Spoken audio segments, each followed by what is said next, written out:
আমি শিপ্রা মজুমদার আজকে আবার একটা নতুন রেসিপি নিয়ে তোমাদের কাছে চলে এসেছি। তাহলে এখন থেকে দেখতে শুরু করো, আমি তোমাদেরকে শেষ পর্যন্ত কি দেখাতে চলেছি। দেখো, আমি একটা থালার মধ্যে 3 কোয়া রসুন, হাফ ইঞ্চি আদা আর 2টো পেঁয়াজ নিয়ে নিয়েছি। পেঁয়াজটাকে যতটা সম্ভব পাতলা পাতলা করে কেটে নিচ্ছি।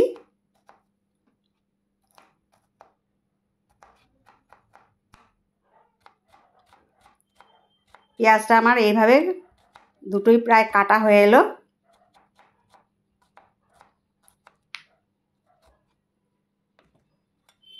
এবারে থালার মধ্যে আমি সমস্ত পেঁয়াজটাকে তুলে রেখে দিলাম। এবার এইভাবে আমি রসুনগুলোকে গ্রেট করে নিচ্ছি।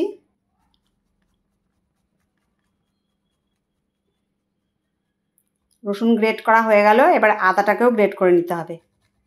আদাটাকেও দেখো গ্রেট করে নিচ্ছি। এই সবজিটাতে আমার পেঁয়াজ, আদা, রসুন সমস্ত কিছুই লাগবে।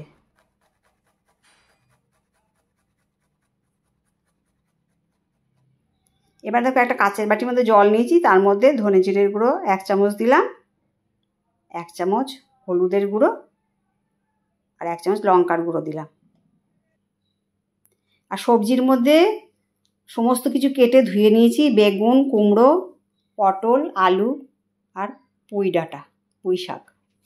পেঁয়াজ কুচো সব হয়ে গেছে, মশলা ভেজানো হয়ে গেছে। এবার তেল গরম করে মাছের মুড়ো ভেজে নিলাম।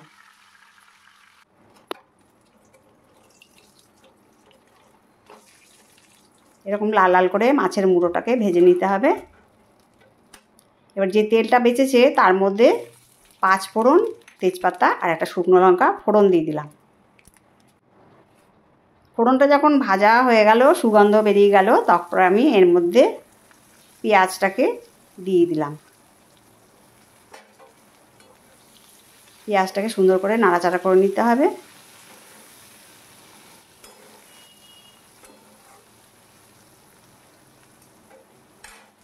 পেঁয়াজটা ওপর থেকে একটু নাড়াচাড়া করে 1 চামচ লবণ দিয়ে দিলাম।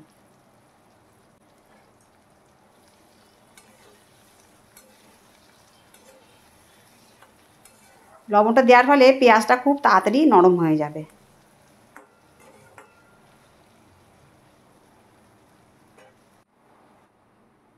পেঁয়াজটা যখন বেশ ভালো গোল্ডেন কালার হয়ে গেল, তারপরে আদা গ্রেট করে রেখেছিলাম আর রসুন গ্রেট করে রেখেছিলাম, এগুলোও দিয়ে দিলাম।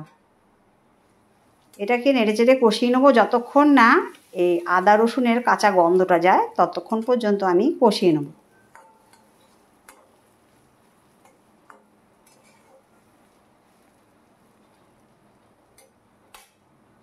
এদিকে আদা রসুনটা কষে গেছে। এরপরে আমি যে মশলাগুলো ভিজিয়ে রেখেছিলাম সেটা পুরোটাই দিয়ে দিলাম। এবার এই মশলা সমেত পেঁয়াজ, আদা, রসুন কষিয়ে নিতে হবে।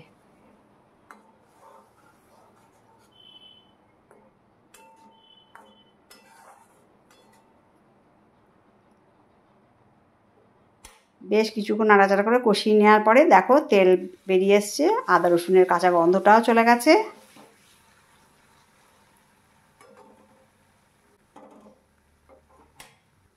এরপর সবজিগুলো সমস্তটা কেটে রেখেছিলাম পুরোটাই মশলার মধ্যে দিয়ে দিলাম।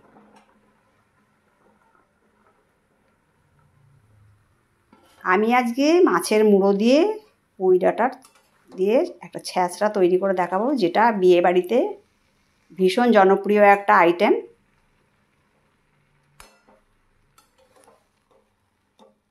যে কোনো অনুষ্ঠান বাড়িতে এটা হয়। আমি সমস্ত সবজির সাথে মশলাটা ভালো করে ওপর নিচ করে ওলট পালট করে মাখিয়ে নিলাম। এবার একটা ওপর থেকে ঢাকনা চাপা দিয়ে রাখতে হবে। এইভাবে ঢাকনা চাপা দিয়ে দিয়ে তরকারিটা বেশ কিছুটা সেদ্ধ করে নিতে হবে।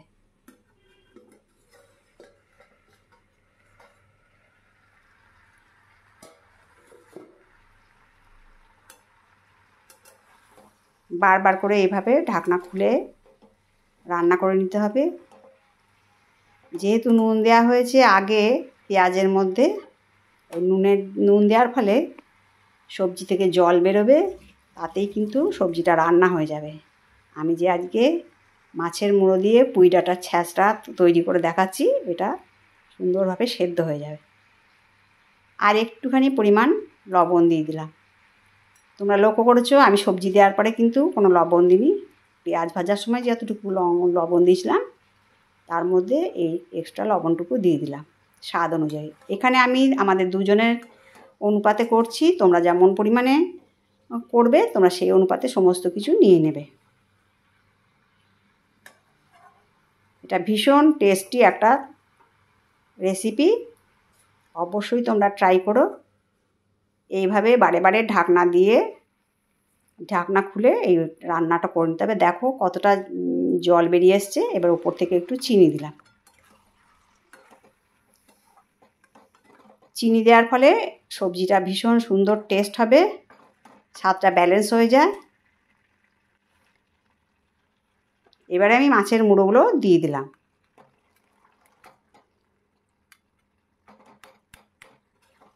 মাছের মুড়োগুলোকে এবারে ভেঙে দেবো।